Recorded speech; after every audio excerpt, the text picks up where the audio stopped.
Hi, friends. Today, we're talking about one of the biggest, if not the biggest, crusade since the Great Crusade. This was a humongo crusade that rallied the many forces of the Imperium, reintroduced the idea of organization back to humanity, and was headed by the instant money button that is Robude Gilliman. We're talking about the Indomitus Crusade. But before we talk about that, we have something arguably even more dire than the 13th Black Crusade. You could even call it an end times of sort. Ooh. That's right, guys. The Plush Duck campaign is almost done.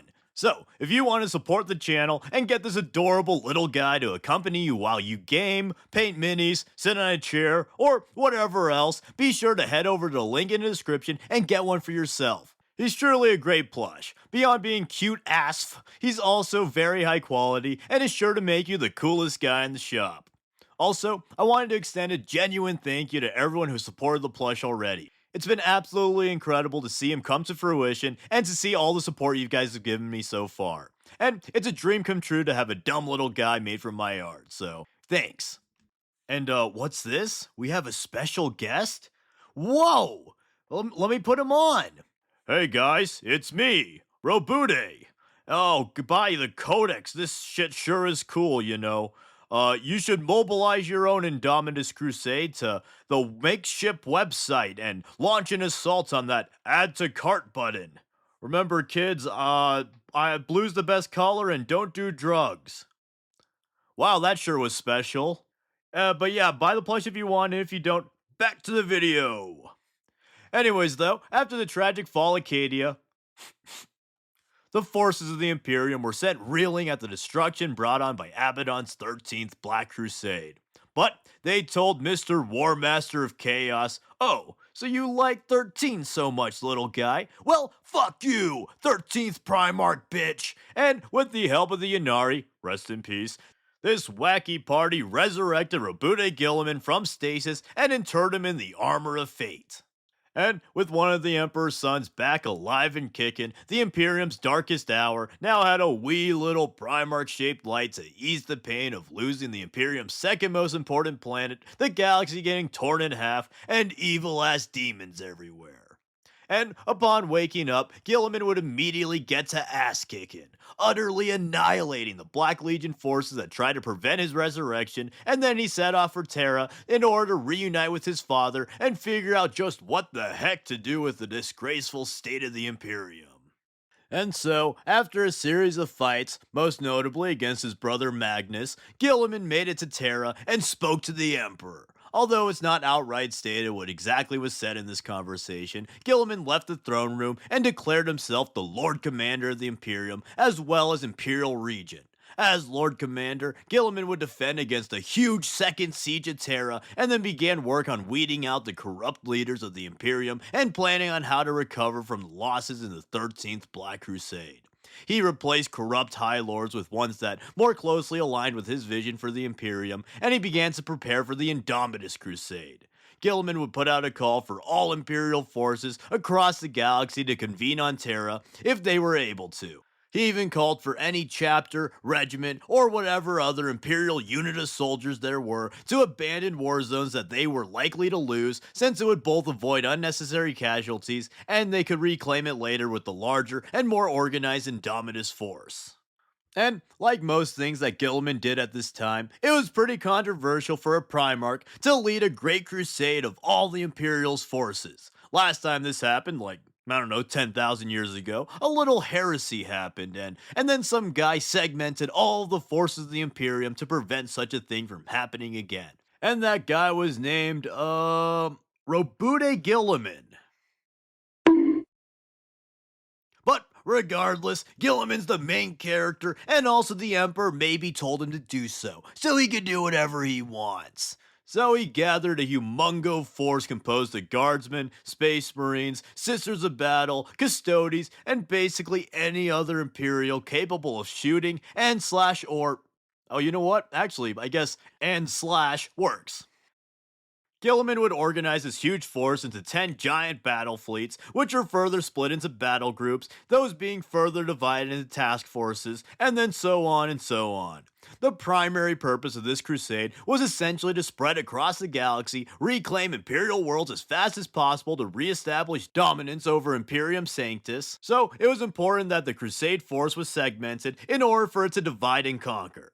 Additionally, as the crusade went on, the fleet was meant to reinforce Imperial forces already fighting on worlds that they encountered, and after liberating a planet, they would requisition some supplies from the reclaimed planet in order to keep their momentum.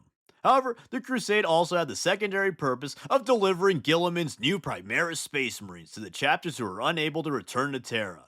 Their initial crusade force largely consisted of Primaris Grey Shields, also known as the Unnumbered Sons. These were Primaris Marines clad in grey, waiting to reunite with their parent chapters.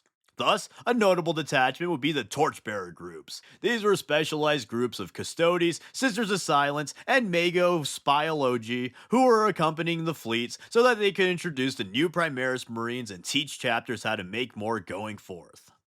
And this force org not only tickled Gilliman's logistics autism, but it was also designed to allow the giant fleet to systematically move across the galaxy and reclaim worlds all around, rather than just having a big dum-dum mob rambling about. Each fleet would be led by a fleet master who would coordinate their own mini crusades, sending each of their battle groups on their own campaigns. The battle groups were all totally self-sufficient, and beyond major orders and an occasional strategic council, they would work completely autonomously from their fleet. This stratified force would allow the Indomitus Crusade to cover huge chunks of the galaxy and claim worlds at a quicker rate. However, the complexity and logistical machinations of such a large and intricate crusade could only truly be understood by Mr. Logisticin Gilliman. But even Gilliman has its limits. Plus, he doesn't just want to be a nerd staying inside doing homework all day. Gilliman likes to play. So, he established the Officio Logisticarum in order to handle the logistics of the Indomitus Crusade so that he could go play outside with his new toy from his dad. The Officio Logisticarum ensured the forces of the Indomitus Crusade were well stocked and sent to the right places, both of these infamously being a problem for the Imperium. In addition, as the crusade went on, the battle fleets would establish hub fortresses in order to keep the Officio well informed and to handle logistics on the furthest reaches of the crusade. But anyways, with that nerd stuff out of the way, we can finally talk about the fighting of the crusade. The Great Crusade would initially start out slow since Abaddon attempted to jail them in their deployment by assaulting warp nexuses. This slowed down the first stage of the crusade and forced the Imperials to take riskier warp routes. But after some initial roadblocks, the crusade would begin to pick up steam and they started reclaiming a lot of worlds.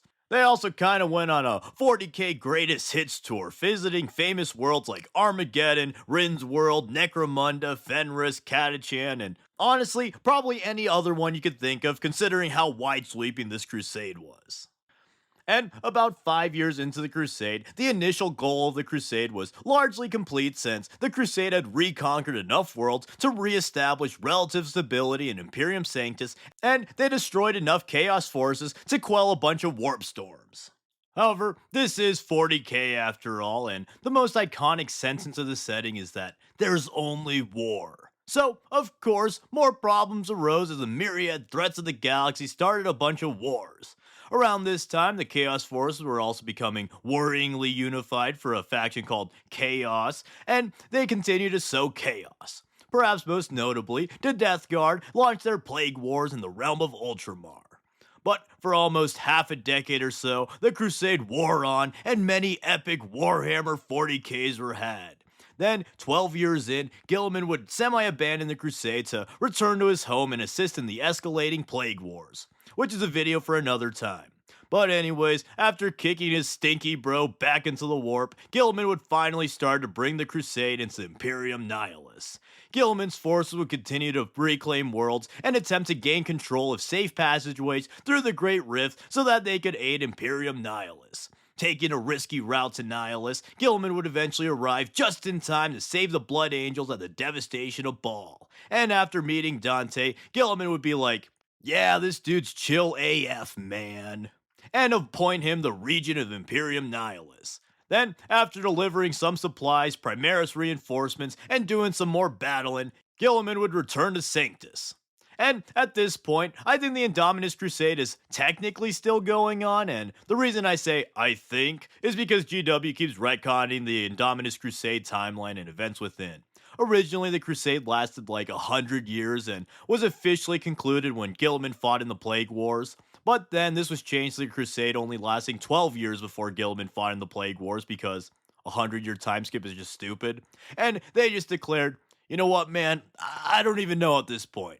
Let's just say time is broken. So technically, canonically, the Crusade was both 100 years long and 12 years long. And probably everything else years long because the Great Rift opening literally broke the galaxy's time flow. And to the people typing, actually, technically, time already flows at different rates because of relativity and blah blah blah blah blah. The rift broke time so hard that the differences in time are even more drastic than would be naturally possible. And also, technically, that means that nothing I said in this video can be factually incorrect because if so, the warp did it. But with that said, that's the gist of the Indomitus Crusade. Basically just a big old crusade to retake worlds lost with the opening of the Great Rift and a vessel to hold big old epic Primarch battles and other wars.